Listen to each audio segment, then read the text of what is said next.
Vande matram. A constitutional showdown by President Trump is imminent as a federal appeals court denied the US government's emergency request to resume President Donald Trump's travel ban. If travel ban really enforced, it is likely to be followed by a change in H-1B visa regime.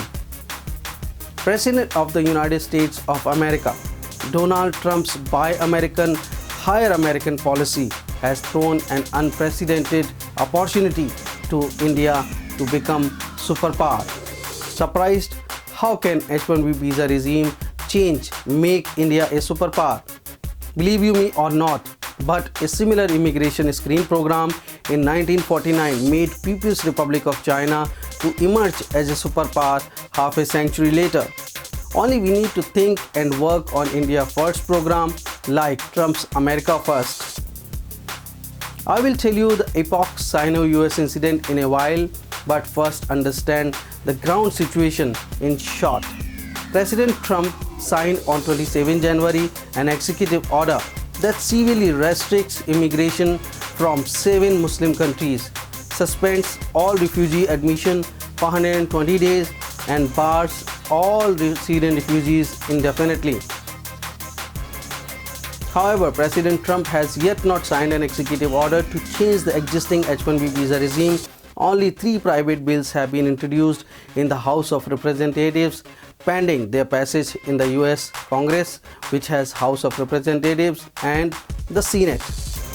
However, their passage will certainly hit Indians studying, working or intend to work in USA, as many would face deportation. Most experts claim the hit a big negative on Indian interests. Let's look at how China exploited similar situation in 1949 created by the then US Senator Joe McCarthy.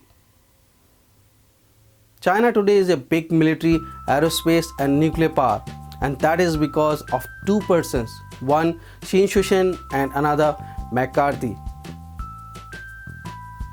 Xin in China is celebrated as the father of Chinese rocketry and aerospace. Xin led the Chinese nuclear weapon program, and under his leadership, China conducted its first successful atomic bomb and hydrogen bomb test.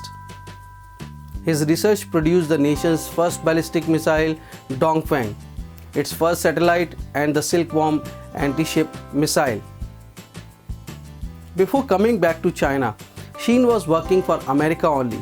He moved to USA in 1935 at the age of 24 and was studying aeronautical engineering at MIT. When World War II began, Xin joined America's war efforts, served on the US government scientific advisory board, and helped the US Army on ballistic missile guidance technology and the Manhattan Project, the atomic bomb program of the US. At the end of the war, he held the temporary rank of Lieutenant Colonel. His efforts proved to be the key to the creation of both the United States ICBM program and the first NASA rockets that would take America to the moon. Xin also wrote the proposal for a winged space plane that would become one of the inspirations for the space shuttle. In 1949, Xin Shushen was named the first director of California Institute of Technology, that is Caltech Lab, famed Jet Propulsion Laboratory. Xin was such a marvelous scientist who was originally a Chinese but served for the best interest of America until McCarthy spread Red Scare in US when Mao Zedong declared the creation of People's Republic of China. Like Trump's executive order, that time too an executive order pushed government agencies to screen for loyalty, a loosely defined program that resulted in dubious persecution.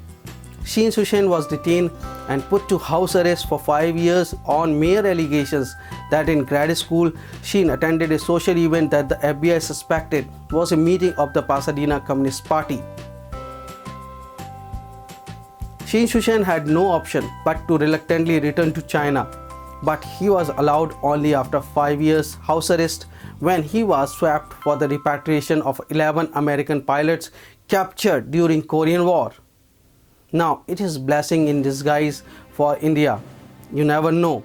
There could be an Indian institution which can make India a great superpower. Let's bring back Indians with honor, dignity, and compassion if Trump decides to wash American dreams into the drain. By the way, globalization is retreating. Nationalism is taking up front seat back again. In this perspective, enough of brain drain, let's have some brain gain. Jai Hind.